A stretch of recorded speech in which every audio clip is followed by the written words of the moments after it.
Jumpa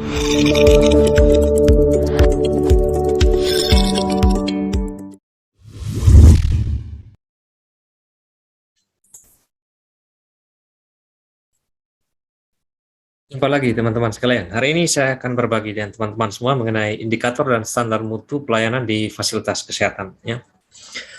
Untuk membahas hal ini, saya terlebih dahulu menyampaikan outline pembahasan. Yang pertama adalah apa yang dimaksud dengan indikator dan standar. Yang kedua, mengapa indikator dan standar perlu untuk diketahui dan dipelajari. Yang ketiga, apa saja bentuk-bentuk indikator generik yang sering digunakan di sektor kesehatan. Yang keempat, bagaimana contoh penggunaan indikator dan dengan standar di fasilitas pelayanan kesehatan. Dan yang terakhir atau yang kelima, bagaimana kedudukan dan peranan indikator dan standar dalam upaya menjaga mutu pelayanan kesehatan. Saya mulai yang pertama, apa yang dimaksud dengan indikator dan standar. Yang pertama, kita bahas indikator dulu. Apa yang dimaksud dengan indikator? Kalau kita lihat ya definisi, saya ambil dari Baldi.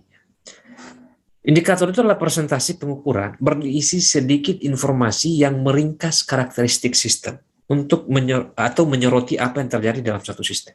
Jadi ada suatu sistem yang besar dan ada presentasi pengukuran yang meringkas informasi mengenai karakteristik sistem tersebut, khusus mengenai peristiwa atau fenomena yang terjadi.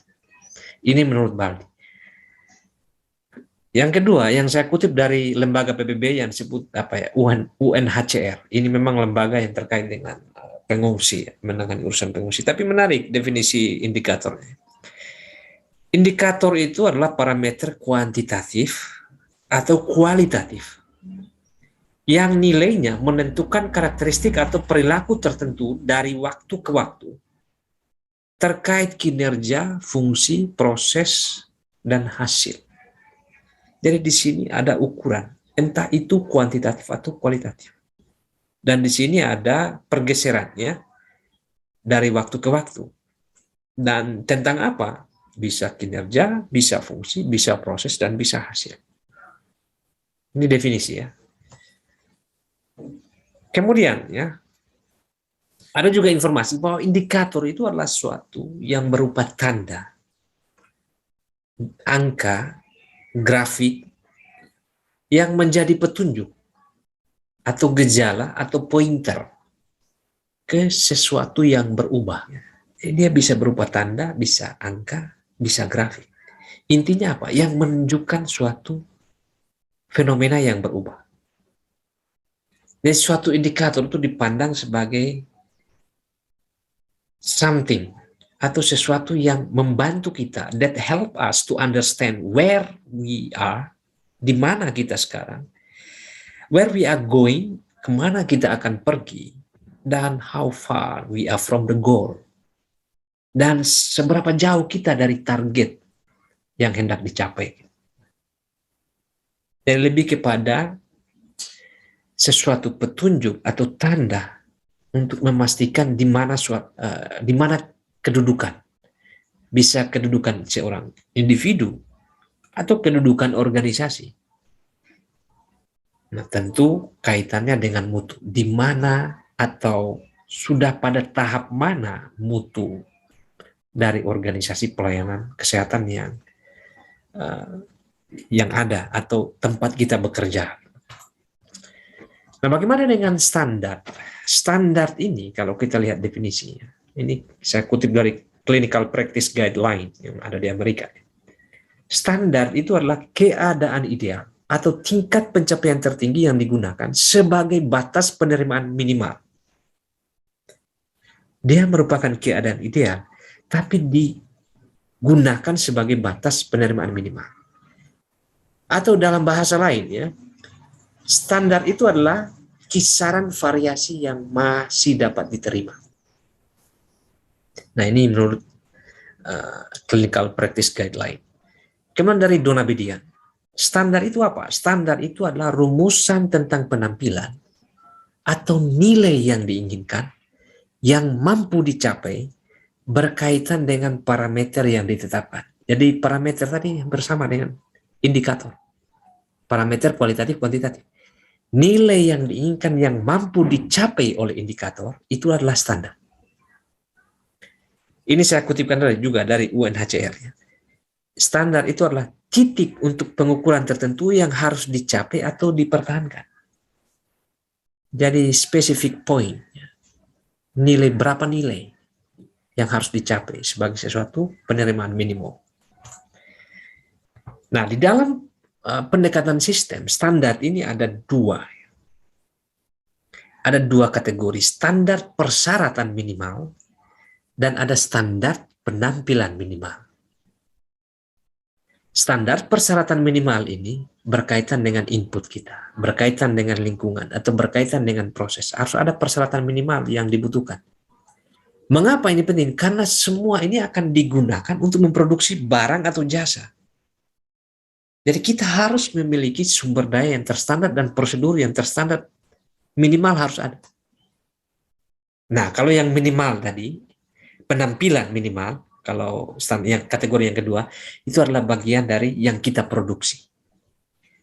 Yang kita produksi itu dengan menggunakan input, menggunakan dukungan lingkungan dan juga dan proses, tampilan minimalnya seperti apa.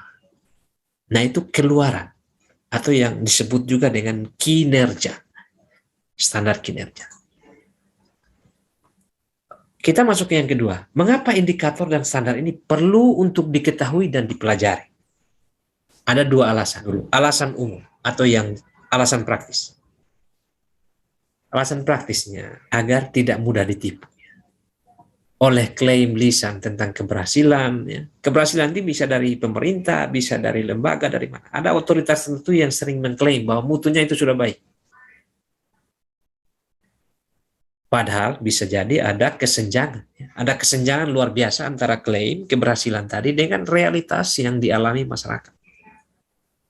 Nah, indikator ini perlu dipelajari, perlu untuk diketahui. Karena dia itu memberikan sinyal kemana pembangunan mutu ini bergerak. Kita itu sedang ada di posisi mana dan akan bergerak ke arah mana. Kalau kita tahu nilainya, standarnya, dan tahu indikator untuk mengukurnya, ya dari sisi pemerintah sebagai orang yang bertanggung jawab sebagai pengambil kebijakan, mungkin dia akan merumuskan kebijakan yang lebih baik. Tapi bagi kita sebagai rakyat, kita harus mempelajari indikator, harus tahu indikator, agar kita tidak mudah ditipu oleh klaim-klaim keberhasilan tadi. Yang kedua, alasan umumnya, ya agar kita sebagai warga negara, atau mungkin sebagai lembaga yang akan melakukan regulasi mutu, atau mungkin sebagai pelaksana, itu dapat melakukan pengukuran terhadap mutu kita sendiri, atau mutu layanan kita sendiri. Jadi kita perlu mempelajari indikator, perlu tahu indikator, kita dapat melakukan pengukuran. Pengembangan mutu selalu berpijak pada kondisi rendahnya mutu pelayanan, termasuk pelayanan kesehatan. Nah, adanya pengukuran ya terhadap layanan tadi, apakah dia mutunya baik atau tidak, dengan indikator dan standar yang jelas. Supaya tahu mutunya di level berapa. Tentu perbandingannya tadi dengan ukuran-ukuran yang telah disepakati sebelumnya, yang berlaku umum. Ada standar nasional. Misalnya di kesehatan ada standar pelayanan minimal. Pelayanan minimal itu untuk standar output. Kemudian ada standar tadi persyaratan minimal. Kalau mau bangun puskesmas harus ada ini, harus ada ini, harus ada ini. Mau bangun rumah sakit harus ada ini, harus ada ini, harus ada ini. Dan seterusnya. Nah, itu diperbandingkan dengan standar-standar itu. Nah, kalau kita sudah tahu indikatornya, sudah pelajari indikatornya, kita dapat lakukan pengukuran. Dibandingkan dengan seluruh standar tadi, diperolehlah situasi atau nilai dari mutu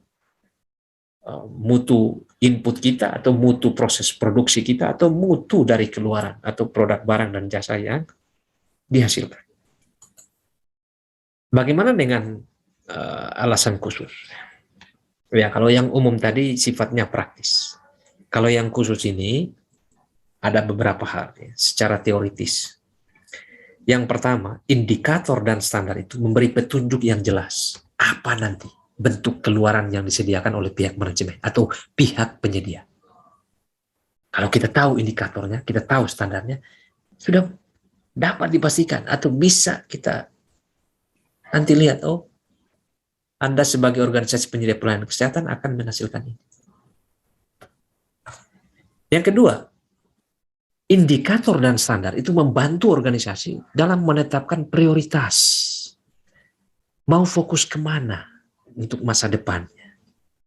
Dan manajer-manajer yang akan mengerjakan, tenaga-tenaga yang bekerja di dalamnya untuk menyediakan pelayanan kesehatan juga bisa proaktif. Karena jelas indikator dan standarnya. Yang ketiga, ini bagi organisasinya.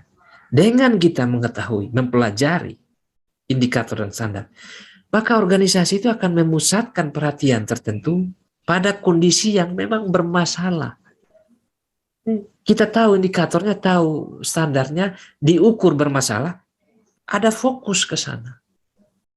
Dan bukan hanya pada yang bermasalah, bisa juga pada yang memberikan manfaat atau keuntungan. Jadi kalau dilihat indikatornya, dilihat standarnya, oh ini memberikan nilai lebih. Juga fokus untuk mendapatkan penerimaan dari sektor atau bagian yang diukur tadi. Yang keempat, memberikan dasar untuk mengukur tingkat dan besarnya perubahan. Jadi kalau kita belajar indikator, kita tahu indikator, itu dari dasar. Nanti kalau mau melakukan pengukuran, kita bisa tahu perubahannya dari waktu ke waktu. Bahkan bisa evaluasi penerimaan terhadap perubahan itu. Orang mau atau tidak dengan kebijakan yang ada, mau melakukan atau tidak, mereka melaksanakan atau tidak, atau ada hasilnya atau tidak. Kemudian yang kelima, dari alasan khusus ini adalah membantu publik atau membantu klien, membantu pasien, membantu stakeholder, memahami apa yang hendak dicapai oleh manajemen. Kalau kita sudah mempelajari indikator, kita sudah tahu indikator, kita sudah tetapkan dia, sudah lakukan pengukuran, dipublish, maka publik terbantu. Nah, ini alasan umum dan alasan khususnya. Sekarang kita masuk ke yang ketiga. Apa bentuk indikator generik yang sering digunakan di sektor kesehatan? Bentuk indikator ini tidak banyak. Ya. Yang pertama itu indikator yang sifatnya absolut atau angka mutlak. Saya berikan contoh, jumlah kematian ibu atau jumlah kematian di rumah sakit dalam tempo 24 jam. Atau jumlah pasien yang masuk atau dilayani di rawat jalan, di gawat darurat misalnya, atau rawat inap. Ini yang sifatnya absolut. Yang kedua, indikator rasio. Ya, rasio misalnya angka kematian ibu, atau dalam bahasa Inggrisnya disebut maternal mortality ratio. Nah, yang perlu diperhatikan di rasio, itu pembilang bukan merupakan bagian dari penyebut. A per B. Jadi penyebutnya itu populasi yang lain, pembilangnya itu adalah kelompok yang lain, atau populasi yang lain. Yang ketiga, indikator yang disebut indikator proporsi. A per A tambah B. Pembilang itu merupakan bagian dari penyebut. Jadi pembilang itu adalah anggota dari himpunan penyebutnya. Ya. Contoh, proporsi balita di bawah garis merah. Atau proporsi kejadian infeksi nosokomial kalau di rumah sakit. Infeksi nosokomial itu infeksi yang diperoleh setelah orang berinteraksi dengan lingkungan rumah sakit. Kemudian ada indikator rate. Ini sering digunakan dalam penyakit-penyakit menular. Ya. Itu A per A tambah B dikali waktu berisiko. Jadi ada perhitungan tentang waktu berisiko. Contohnya incidence rate. Bisa saja ya, penularan di rumah sakit. Itu bisa dilihat waktu berisikonya, incidence rate. Laju insidensinya berapa. Jadi ada yang sifatnya rate. Kemudian ada indeks. Indeks ini composite indikator. Jadi dia terdiri dari beberapa indikator. Kemudian dijadikan satu indikator yang disebut dengan indeks. Contoh indeks pembangunan manusia, Human Development Index. Nah ini bentuk-bentuk generiknya. Nanti penerapannya di Vaskes, di puskesmas, di rumah sakit dan terkait dengan mutu bisa macam-macam. Tapi akan ada indikator yang sifatnya absolut, akan ada indikator yang sifatnya rasio, akan ada indikator yang sifatnya proporsi, rate, dan juga indeks. Nah tergantung dari kejeniusan atau keahlian dari tim penjamin mutu yang merumuskan berbagai indikator ini. Di fasilitas kesehatan bisa jadi ada macam-macam indikator ini. Nah, tentu harus smart. SMART itu specific, measurable, achievable, relevan, dan juga ada target waktu, time bound. Indikator-indikator yang dirumuskan mesti spesifik. Artinya betul-betul mengukur suatu fenomena atau peristiwa atau satu karakteristik dari satu bagian tertentu. Kemudian measurable, dia bisa diukur. Jangan sampai merumuskan indikator yang tidak bisa diukur. Kemudian yang ketiga, achievable, artinya dapat dicapai. Nanti nilainya dapat dicapai. Jangan sampai merumuskan indikator dengan standar yang sulit untuk dicapai. Kemudian relevan. Relevan untuk bisa menggambarkan fenomena yang ada atau ukuran-ukuran atau dimensi-dimensi yang ada. Kemudian dari sisi waktu ada time-nya, ada waktu, time bound-nya. Ya. Nah itu kriteria-kriteria yang baik untuk suatu indikator. Jadi kalau kita lihat di dalam pendekatan sistem, kita kan ada input ya, ada. Jadi kalau kita lihat dalam pendekatan sistem, ada input, ada proses, output, outcome, dan impact. Kemudian semuanya ini ada dalam satu lingkungan. Ya, tim penjamin mutu itu mesti merumuskan indikator yang tepat untuk mengukur. Nanti di bagian input apa-apa yang nanti akan diukur, indikatornya seperti apa. Kemudian di bagian proses juga begitu, indikator untuk melihat proses ini baik atau tidak itu pakai indikator apa. Harus dirumuskan. Kemudian ada indikator output, outcome, dan impact untuk kinerja. Ini juga harus dirumuskan. Kemudian ya tentu memperhatikan ya kondisi lingkungan, baik itu kebijakan, organisasi sejenis, ya, kemudian pelaksanaan fungsi manajemen pemerintahan yang juga mempengaruhi organisasi penyedia pelayanan kesehatan. Dan setiap indikator ini punya standarnya. Ya. Merumuskan indikator tanpa standar ini juga sulit, nanti tidak bisa diukur. Harus ada nilainya, nilai sebagai penerimaan minimal. Dan bisa saja setiap unsur ini, input, proses, output, outcome, impact, bisa lebih dari satu indikator, karena memang banyak hal yang hendak dicapai atau diperhatikan. Di sini ya, sebagai orang-orang yang peduli akan mutu, kita harus bisa membaca peta besar ini.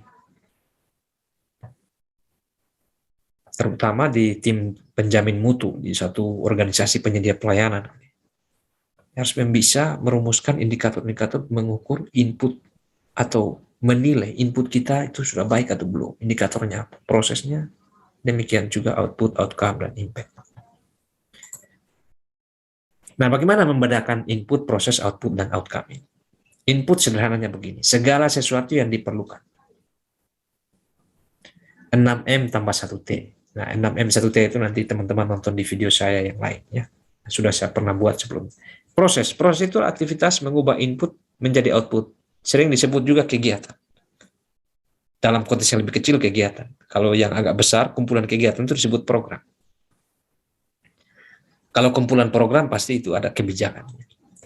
Nah, output itu apa? Output itu hanya berhubungan dengan dua hal, barang atau jasa yang diproduksi. Karena ada organisasi penyedia layanan jasa, ada organisasi yang menyediakan barang.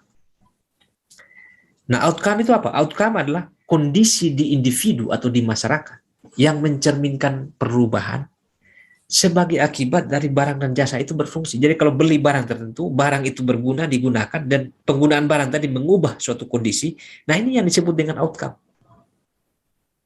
Atau seseorang mendapat jasa itu dinikmati, kemudian setelah jasa dinikmati ada perubahan pada individu atau perubahan pada masyarakat, dan perubahan itu menghasilkan sesuatu yang entah positif atau negatif, itulah outcome. Jadi bisa dibedakan ya antara input, proses, dan outcome. Saya kasih contoh begini. Misalnya ya, kita ingin supaya masyarakat itu yang sehat tetap sehat. Input apa yang digunakan? Kita butuh tenaga prokes. Berapa orang ya, tergantung, itu soal standar. Jumlah leaflet, Berapa yang dibutuhkan? Itu soal standar. Jumlah dana, itu soal standar. Di prosesnya apa? Ya tentu harus ada kegiatan penyuluhan, sosialisasi tentang perilaku hidup bersih dan sehat. Yang tepat jadwal, yang tidak terlambat. Kaitannya dengan proses. Outputnya apa? Setelah kita memberikan sosialisasi, penyuluhan, pencerahan kepada masyarakat, berapa persen masyarakat yang meningkat pengetahuannya atau yang mendapat penyuluhan? Mungkin yang mendapat penyuluhan dulu, setelah itu yang meningkat pengetahuannya. Itu di outputnya. Nah, setelah masyarakat punya pengetahuan, mereka sudah berubah sikapnya, kemudian mereka menerapkan. Jadi mereka gunakan layanan tadi, hasil dari layanan tadi. Gunakan dalam aktivitas sehari-hari, actionnya. Mungkin akan ada perubahan di rumah-rumah tangga. Dan kita bisa ukur dengan indikator persentase rumah tangga yang ber-PHBS. Nah, ini contoh indikator outcome. Contoh lain. Misalnya, ini program, misalnya imunisasi lah. Tentu dibutuhkan juru imunisasi. Jadi mungkin indikator di bagian inputnya adalah jumlah juru imunisasi, jurimnya, jumlah vaksin, jumlah dana untuk operasional ketika mau vaksinasi.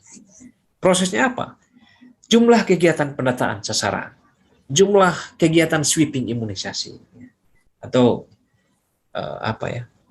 mencari orang-orang yang belum diimunisasi, itu kegiatan sweeping. Outputnya apa? Persentase balita yang mendapatkan imunisasi dasar lengkap, IDL. Nah, kalau masih balita ini, pasien atau kelompok masyarakat yang balita ini mendapat imunisasi dasar lengkap, tentu akan berkontribusi pada suatu kondisi yang namanya KLB. Tidak terjadi KLB kalau cakupan imunisasi dasar lengkapnya baik. Tetapi kalau cakupan imunisasi dasar lengkapnya tidak baik, mungkin saja akan ada banyak desa, kelurahan yang akan mengalami KLB pada balita. Terutama penyakit-penyakit yang sebenarnya bisa dicegah dengan imunisasi. Terjadi KLB di sana. Nah, ini contoh ya, contoh bagaimana kita membedakan indikator input, proses, output, dan outcome. Ada yang absolut, ada yang sifatnya proporsi, dan sebagainya.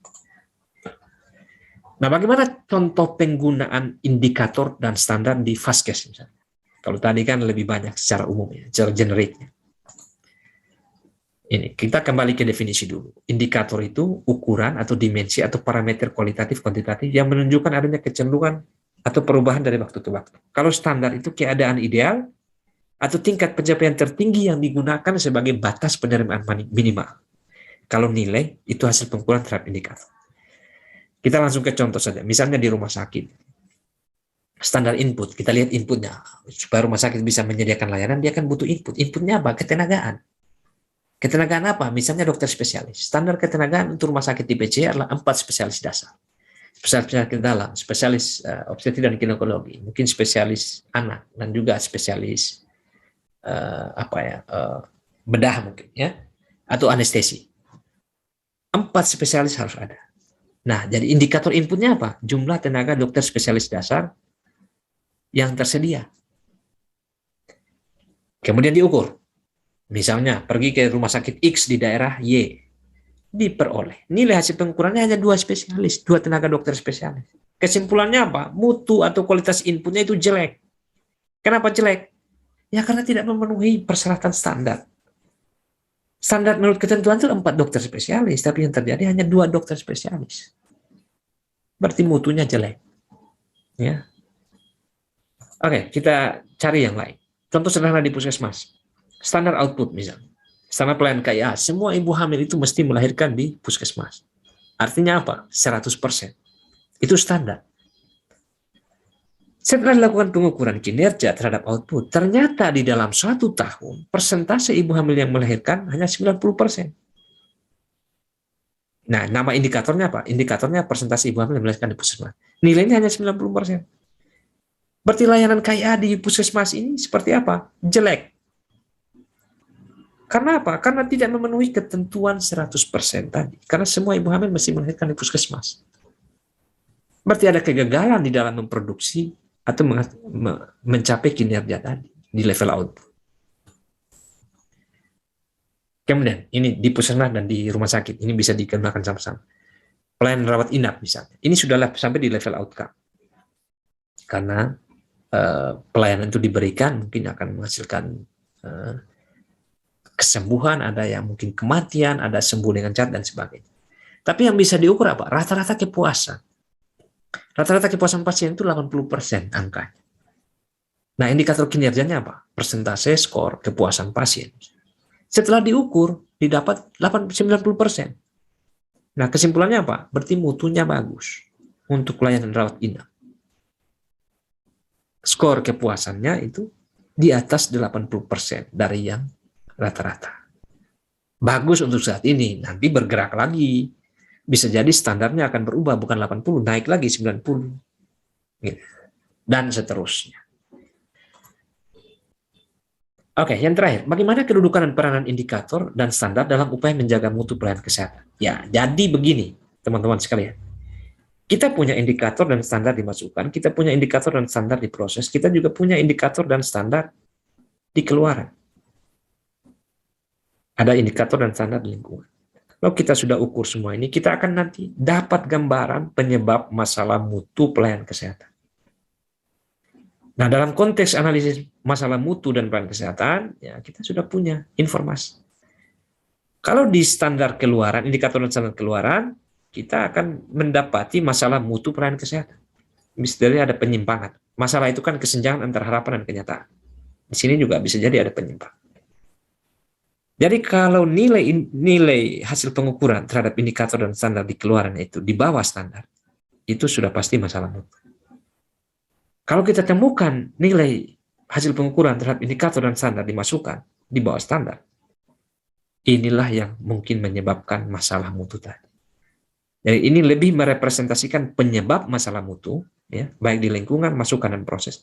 Sedangkan di keluaran itu merepresentasikan atau mewakili masalah mutu. Jadi kalau Anda sebagai seorang analis mutu pelayanan kesehatan, lihat saja indikator standar, indikator dan standar dimasukkan bermasalah, diproses bermasalah, lingkungan bermasalah, berarti ada banyak penyebab yang nanti menyebabkan masalah mutu. Demikian pula di keluaran. Nah, dari informasi hasil pengukuran tadi, ya, menggunakan indikator dan standar, kita nanti bisa lakukan upaya perbaikan. Program menjaga mutu namanya, ya.